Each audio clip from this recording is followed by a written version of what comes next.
The guardian angelic host NWPU is also known as Wu-Sabat, the opener of the ways. This title shares its root with the Tama-Rayic, ancient African, word for the underworld, Mdwat, which marked the beginning of a being's etheric journey to Sahu, Orion, Sibtu, Sirius, and Eridu, Eridanus, via the Crystal City, ultimately to dwell among the guardian angelic hosts. In this tradition, the deceased were said to have expired rather than died, transitioning from the physical state to an etheric state within nature, a state as tangible to the beings there as the earth is to us. Those who had expired were provided with a crook, Ba-Ku, and flail, Ba-Waz, along with the Ankh. The crook symbolized the blind man's cane, guiding them through the corridors of their etheric journey. The flail served to ward off disagreeable forces, much as it was used in life to swat flies, symbolic of Beelzebub, lord of the flies. Finally, the Ankh, the key to eternal life, was used to open the doorway to Babylon, Bab-Ilion, leading to Ilion, the highest galaxy and the dwelling of the highest being. This journey was carefully charted by NWPU, who guided travelers along the celestial cross, represented on Earth as the Southern Cross. In the physical realm, the ultra-gaseous matter called ether is associated with the solid structures of the body, while its etheric form, ether, flows in bodily fluids such as blood and reproductive secretions. This spirit within the blood acts as a spark igniting life, producing light that forms an erratic shell and houses the soul, the light messenger. The soul conveys information to both the conscious and subconscious mind, drawing from the mental reservoir of intellect governed by the oversoul and connected via an etheric cord. All messages of light travel along these cords, with Etherians serving as guardians of this reservoir, known as the Akasha. Each being receives these light messages through their DNA and RNA, which govern every moment of thought and action. The harmonious flow of energy and light renders the inner self etheric, sustaining life and consciousness. The element associated with NWPU is strontium. Found in the shells of sea creatures, stony corals, and closely related to calcium, strontium is incorporated into the human skeletal system. It is abundant in foods such as cabbage, onions, lettuce, and most beans. Today, strontium is used in special glass for television screens and display units, as well as in fireworks and warning flares for its bright red coloration. Its energy radiating properties also allow it to generate electric currents, which historically were employed in coating vehicles for space travel, remote weather stations, and navigation buoys. Strontium emits a high electron flux, which is used to neutralize static electricity that accumulates on machinery producing paper, plastic, and fibers. It is also employed in gauges to measure the thickness of paper, plastic films, fabrics, and paints, and in lenses for optical devices such as telescopes and microscopes. The work of the guardian angelic host NWPU, along with his priestesses and priests, remains as vital today as it was in the ancient past. The Most High Heavenly Father, NWPU, together with the guardian angelic hosts, grants humanity divine protection and provides the necessary forces to sustain existence. These guardians maintain the planets in their orbits and ensure the natural order, producing all things in their proper seasons. This contrasts with the fallen host of the enemy, who disrupt creation by producing things out of season or without true form, such as seedless fruits or soulless music. All Nubian Melaninites and Nubians are urged to live prepared for the temporary nature of the physical plane. That which is eternal resides with the guardians, enabling us to perceive reality as it was intended. The guardian angelic host NWPU, one of the most powerful angelic guardians, embodies the attribute Al-Hafizu, the guardian who opens the way to Nature'u Elohayim. Those who recite the phrase Ya NWPU Al-Hafizu 16 times daily, whether aloud or silently, are assigned 4 angels under his order to guard and protect them. To guard is to preserve, protect, and maintain, and the angelic masters are ever watchful over the vast universe, leaving nothing unnoticed. The actions of the righteous and the wicked are weighed with precision, atom by atom, against the feather of Maad, order. Under the perfect guardianship of Nature'u Elohayim, the continued prosperity of creation is ensured, establishing a sense of permanence until the decree of NWPU brings change. The heavens are firm and enduring, while the earth and all material things remain temporary. African-minded peoples worldwide must recognize that the physical plane is impermanent and strive toward alignment with the eternal forces. The guardian angelic hosts maintain constant vigilance over the heavens, the earth, and the angelic realms. Nothing occurs without their knowledge. From eternity, all things decreed by Tahuti to exist have been produced in their proper time according to eternal law. Through their oversight, NWPU, along with his priestesses, priests, and students, ensures that creation continues to function in harmony, safeguarded against disorder or disruption. Just as the guardian angelic hosts protect the deceased, they also safeguard the unborn fetus. Within the womb, they create a buffer system that produces a hormone, convincing the mother's brain to prevent her immune system from attacking the developing baby. These guardians also protect orbiting celestial bodies from collisions, preserving the balance of the universe.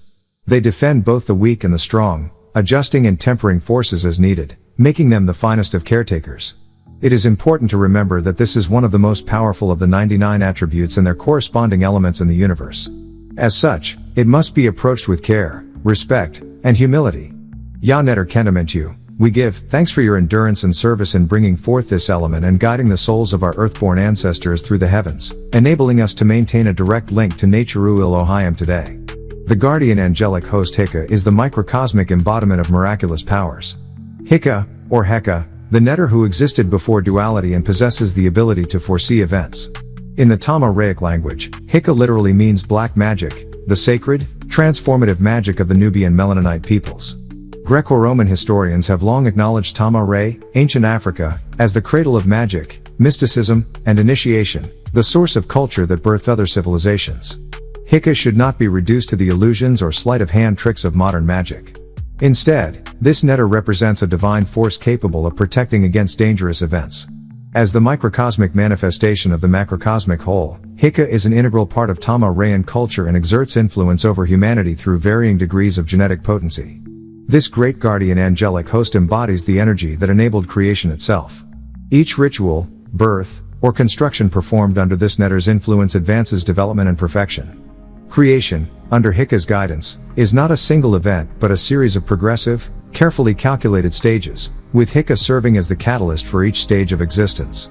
Hikah, as the force embodied by the guardian angelic host Hikah, is a divine gift from the Most High Heavenly Father, NWPU, to humanity, the progeny of the guardian angelic hosts, Genesis 6:1-4. Hikah is a manifestation of creative energy and a reflection of the Ba soul of NWPU. When present in members of humanity, in varying degrees of genetic potency, Hikah empowers humans to create through words and actions, mirroring the creation of the universe. In this way, Hikah serves as a life-giving energy, linking objects, symbols, and forms of life with the universe, like a subtle, interconnected tapestry of energy. The Magi of Tama-Ray, ancient Africa, understood this energy deeply. Members of humanity must learn to recognize and work with Hikah, the inherent magical energy, personal power, or mana found within all living beings. Within creation, the macrocosmic force of Hikah is part of the triad of Tar, alongside Sia, the divine knowledge, and Hai, the creative source or force of will. As such, Hikah is not inherently good or evil but represents a channelable power that can bring balance and stability to nature and humanity when properly directed. Misuse, as seen by the Greco-Romans who learned only fragments of Tama-Rayan knowledge, leads to Aku, sorcery, enchantments, or spells. Hikah, like Tar, was also associated with the dwarf guardian angelic hosts, the Tar-Dinig, who were born with this creative force flowing through them. The Al-Kami personified all elements crucial to survival, including abstract precepts and natural phenomena, allowing them to offer respect and ensure perpetual benevolence from the Most High. Thus, Hikah was divinely personified as the angelic host Hikah, often depicted as a netter holding snakes crossed before them. This netter was also called Weret Hikah, the Great One of Magic, and was known to take the form of a cobra. Snake-shaped wands used by the ancient Magi were designed to represent Hikah and were linked to the uraeus worn on the Nemus of all true Tama-Rayans. These wands, combined with supplications, chants, and recitations, were used to ward off danger and cure illnesses, particularly infertility, pregnancy, and complications in childbirth. Students of Hikah needed knowledge of the sacred names and associated images to achieve the desired results. Hikah's attribute, Al-Mahdi, the strengthener, represents the overwhelming power present throughout the boundless universe. This creative force brings existence into being, guiding growth from a state of nothingness. The guardian angelic hosts supply humanity with willpower, self-determination, character, mind, and purpose. They even empower the trees, giving them the strength to reach skyward, demonstrating that Hikah's life-giving force extends to all of creation. The lion possesses the strength to secure food with a single paw, and similarly, the guardian angelic hosts extend strength and protection to humanity and all living beings. The great guardian angelic host Hikah, known as a healer in Tama-Ray, empowers and safeguards the true Eastern Star, the Ladies of Fatima, and the Sisters of the Assisian Society during pregnancy. Hikah also strengthens the heart and spirit of the poor, enabling them to face life's challenges while maintaining hope. If a child exhibits poor manners, reciting the name Al-Mahdi into a glass of water and allowing the child to drink it can encourage good behavior. Similarly, exhaling while reciting this name 7 times into an empty vessel allows one to later drink the water, share it with another, or even let someone inhale the air from the vessel. Doing so can help fulfill desires, whether one's own or another's. The guardian angelic hosts are possessors of immense power, granted by the Most High, Anu, to preserve and protect those in need.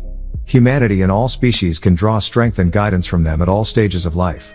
They empower the lion's paw to hunt, protect women during pregnancy, and instill hope in the hearts of the poor. They even extend their influence to nature, giving towering redwood trees the strength to reach the sky. The element associated with Hikah and students is known today as yttrium. It is a soft, silvery metal found among rare earth elements and is twice as abundant as lead. Yttrium is stable in air due to a protective oxide film but can burn if ignited. It also decomposes water, producing hydrogen gas, and is present in high concentrations in the moon's soil. Ya Hikah, we honor you for bringing this element and its divine attribute to humanity's awareness. The female guardian angelic host Neith, also called Neith, is the patroness of weavers and is credited with inventing the art of weaving, mummy wrappings, and bandages. At her university, church, and research centers, her students, priestesses, and priests were taught the science of textiles and the artistry of weaving. Neith is also the angelic guardian of wisdom and strategy, used in both mental and physical battle, as well as hunting. Alongside her husband, Suchuk, not to be confused with Suchuk, brother of the sacrificial shepherd Asaru, and their son Sobek, she forms a triad of creation. Her sacred symbol and mascot is the bee, a symbol of royalty and rulership, whose antenna she wore on her head. The female guardian angelic host Neith, along with her bee mascot, holds profound significance. The first sustenance consumed by the living Messiah Yeshua, Luke 24:41-43, after surviving the cup of death was honey, a sacred substance. This example of the willing son, Matthew 26:41, reflects the sacrificial shepherd Asaru, progenitor of the family line, Genesis 2:1, 4, and 6:4, and the terrestrial angelic hosts and prophets who preside over resurrection, Luke 20:36. Honey, as a sacred offering, was used at every meal, rite, and initiation, including the rite of supplications, which prepared the bodies of both the baptized and those who had expired, Revelation 25:6. Neith is sometimes depicted as a woman wearing the red crown of Lower Tama Re, holding 2 crossed arrows over a shield, with another pair of arrows in a single bow case on her back. She is regarded as the mother of An-Nae Re, birthed from the macrocosmic forces that merged in the creation of the sun, the symbol of An-Nae Re. Simply put, she participated in the great cosmic explosion that birthed the sun, making her the great mother guardian angelic host of all Tama-Reans, ancient Africans. Neith emerged from the chaotic waters, forming the primeval mound, upon which she rested. She then raised her voice and uttered the words of power, giving birth to the manifested light of the sun, which appeared as a newly created celestial body 93 billion years ago. Neith was also among the first female beings in the universe to give birth to progeny, a gift granted by the angelic guardian of genetics, Khnum. For this reason, she is credited with inventing the act of birth and presiding over mortal births. As a guardian of wisdom, other guardian angels sought her counsel, much like humanity relies on mothers today. Like other female guardian angelic hosts, Neith used the cat as her sacred animal, as cats were protectors of An-Nae Re. She is one of 4 Netarot, Aset, Nebthit, Neith, and Salkit, who guard the bodies of the deceased, each associated with one of the canopic jars protected by the 4 sons of Haru. Neith is specifically associated with the jackal-headed Duamutf. This representation can also be seen in the 4 female angelic beings and 8 falcon-headed guardians surrounding the Jew net called Dendera. Neith is linked to the attribute Al-Haadi, which means to reckon, estimate, count, consider, calculate, or settle accounts in a straightforward and just manner. As a judgment angel, Neith upholds this attribute meticulously. Among the ancient guardians, it is taught that each soul receives its book of deeds, listing all past, present, and future intentions, whether hidden or revealed. These records are maintained by 2 appointed angels, Tahuti and Anubu, who act as redeemers and balancers of all worlds. The measure of justice is precise, as delicate as the weight of an atom, ensuring an exact balance of each soul's good and bad deeds. The guardian angelic host Neith is assigned to uphold and maintain the attribute Al-Haadi, the reckoner, as she meticulously records and monitors all matters accountable for each soul's judgment, which begins when one expires. Those in humanity who fear being robbed, threatened by another's jealousy, or harmed in any way can recite the phrase Al-Haadi 70 times each day and shadow hour, beginning on Thursday and continuing for 7 consecutive days. On the 70th recitation, the phrase Netert Neith Haji, the weaver that is the terrifying one is my reckoner, is pronounced. This invocation ensures that those who seek to do harm will encounter a force to be reckoned with. Without the angelic guardian Neith, none of these safeguards or blessings would exist. It is also essential to understand the element that Neith and her students brought forth, known today as zirconium, derived from the Arabic word zargun, meaning gold-colored. Neith is considered to have birthed the universe because zirconium is abundant in stars, including the sun. Aquatic plants, such as the water lily lotus, from which the sun symbolically emerged, absorb this element rapidly. In ancient Tama-Re, zirconium-containing gems were called jargon and were considered less valuable than other precious stones.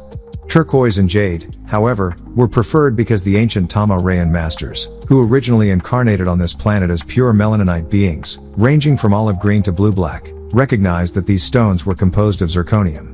Zirconium contains the purest and most concentrated form of positive centripetal energy, making statues of the angelic guardians, carved from these materials, highly effective in spiritual veneration and in activating the powers inherent in the bloodline. Today, zirconium continues to influence the arts, appearing in ceramics, glass, such as television screens, and other creative works, reflecting Neith's title as Mistress of Artisans.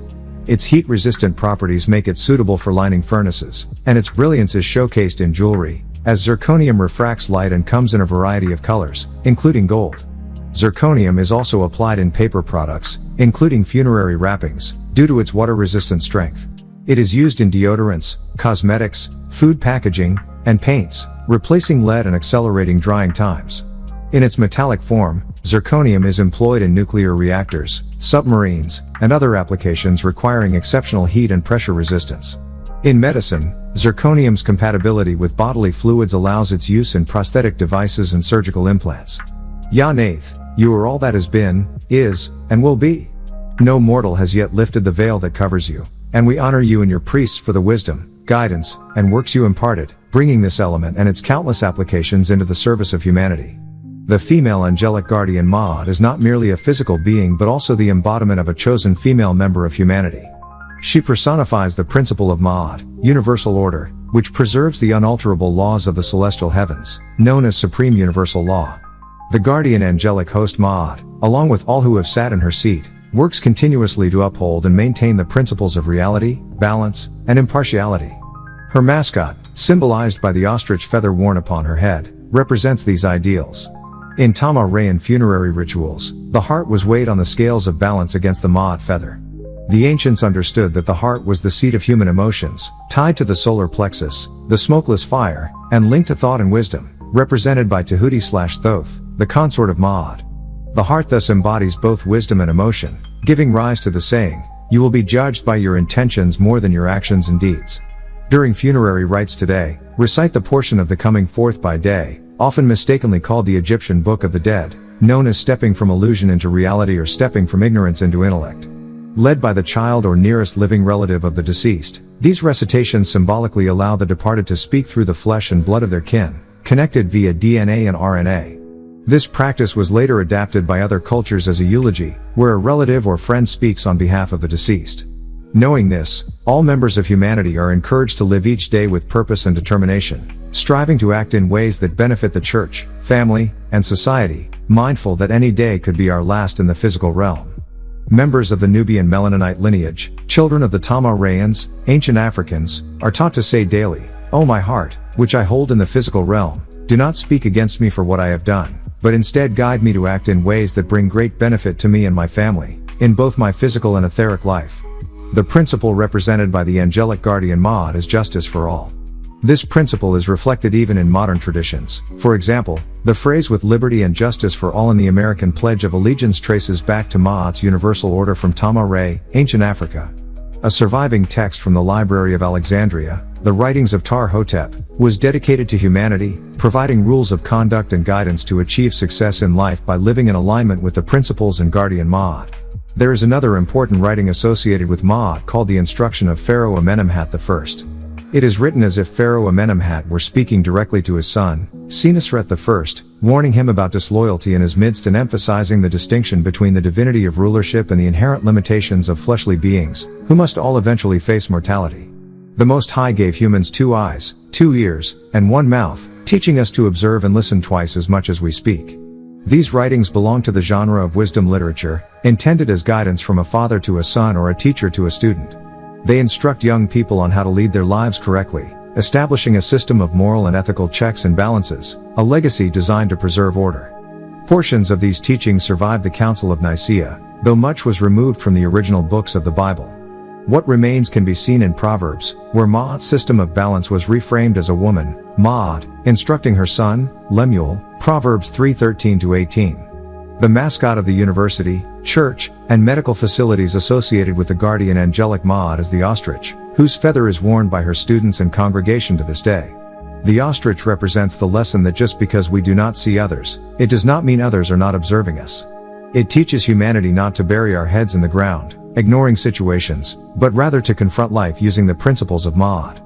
By adhering to her laws of true governance, we can balance our lives, societies, emotions, families, and businesses.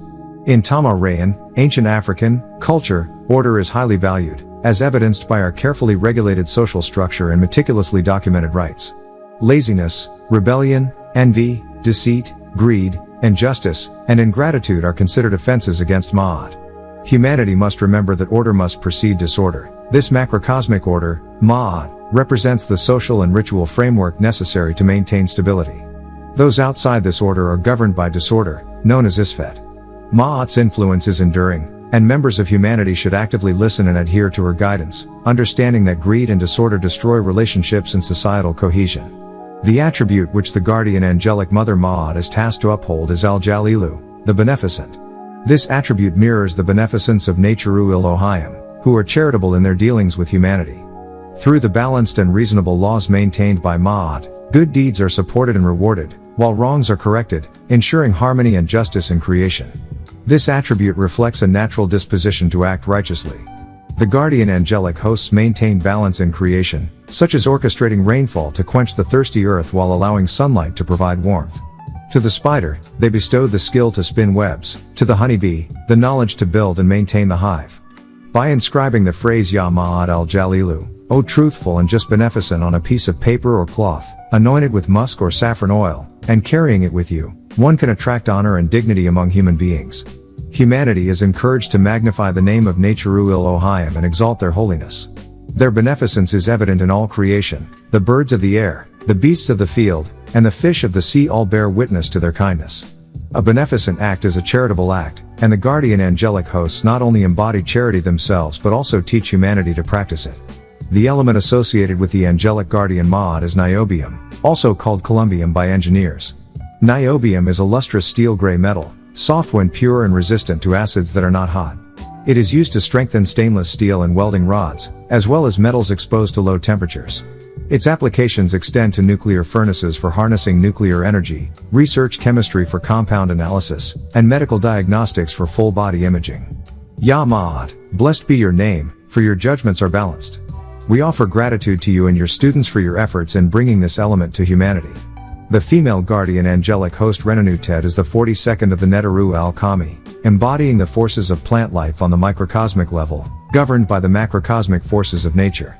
She works across the mental, spiritual, and force planes, responsible for the growth of plant life and the herbal ointments, formulas, and remedies derived from them.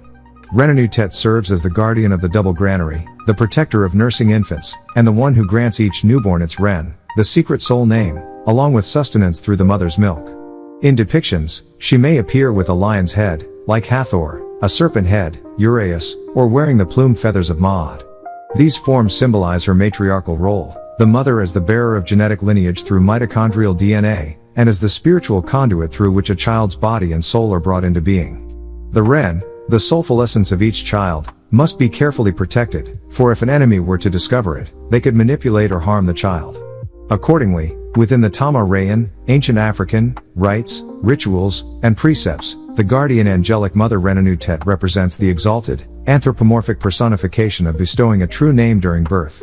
Her name literally means she who gives Ren, with Ren being the Tama-Raic term for a child's true name. It was said that newborns had Renutet upon their shoulder from their very first day, guiding and protecting them. She was also referred to as she who rears and lady of the robes, alluding to the birth robes worn by infants. According to the sacred records of Autumn Ray 151-3, Renutet, also known as Thermothes, is the ancient Tama-Rayan deity over plant life and nourishment. The deity Amun Nubi Ruach Ptah, also called Autumn Ray, spoke of this great guardian angelic mother, whose blessings sustain life, growth, and vegetation. Pharaoh Amenemnes III, whose resting place is on a limestone base, dedicated and built a temple to Renutet near modern-day Cairo. This ritual dedication emphasized sustaining the physical body through nourishment, fresh air, shu, and proper breathing to stimulate the etheric forces. Her name is sometimes pronounced Renutet, meaning nourishment snake, reflecting her symbolic connection to the cobra. In sculptures and paintings, she is depicted as a cobra or as a Nubian Melanonite female with a cobra head. The cobra was chosen as a symbol because, to the Tama-Rayans, it was seen as asexual or representing female sexuality, embodying nourishment, protection, health, and healing. Renutet was also viewed as the source of sustenance and fertility. She bore titles such as Lady of Granaries and Lady of Fertile Fields, reflecting her guardianship over harvests and resources. During harvest season, offerings were made to her, recognizing her as a guardian angelic mother of prosperity, nourishment, and a healthy destiny.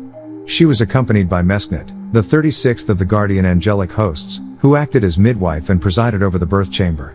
Renutet was invoked as a force of fate upon each newborn, with her presence said to rest upon their shoulder from the very first day, guiding their life and soul. She embodies the cyclical nature of time and the forces of destiny, bestowing the Ren, or soul name, upon each newborn child. This name defines the individual's life purpose in accordance with the principle of Maad, allowing for the balanced interplay of nurture and nature. The guardian angelic mother Renutet is also the guardian of vineyards and the art of winemaking, depicted as a cobra-masked goddess of harvest and abundance. A temple dedicated to her near Cairo was a center of dedication for life, growth, and vegetation, recognizing her as the ultimate provider of sustenance. Spiritual enlightenment is attained through remembrance, a practice called Zakarain. This system incorporates supplications, chants, and meditation, engaging the mind, tongue, and breath. Through proper intonation, vibration, and focus, practitioners employ chants, dhikrs, hymns, and mantras as instruments of spiritual alignment. The teachings and methods of Renutet are to be honored and enacted by all who sincerely seek to live in harmony with divine practices, beginning with the rite of baptism. Renutet governs the cycles of growth through which all living things come into being. In nature, there is a precise time and season for planting, nurturing, and maturation, principles that apply to humans, crops, and all creation. Every Tama-Rayan, ancient African, or Nubian Melanonite farmer owes their practice to this great guardian angelic mother, part of the divine order of the Neteru and their father, An-Na-Re, symbolized by the sun. Without these cosmic forces, growth and life would not occur. In the present age, where humanity manipulates climate, weather, and even biological systems to produce destructive viruses or harmful bacteria, it becomes essential for conscious and conscientious individuals to cultivate their own food, on their own land, guided by the knowledge of the elements and their respective guardian angelic hosts, such as Renutet. Through this understanding, humanity can invoke the natural forces to counteract disorderly and destructive influences threatening life on the planet. The attribute upheld and personified by the guardian angelic mother Renutet is Al-Karemu, the generous. This quality is vital, as the needs of the vulnerable are known by the Most High Heavenly Father and His guardian angelic hosts even before they are voiced. Those who seek refuge under her protection are granted both physical and spiritual sustenance through food, air, water, and mental nourishment. Without these gifts, humanity would be left wanting in all things.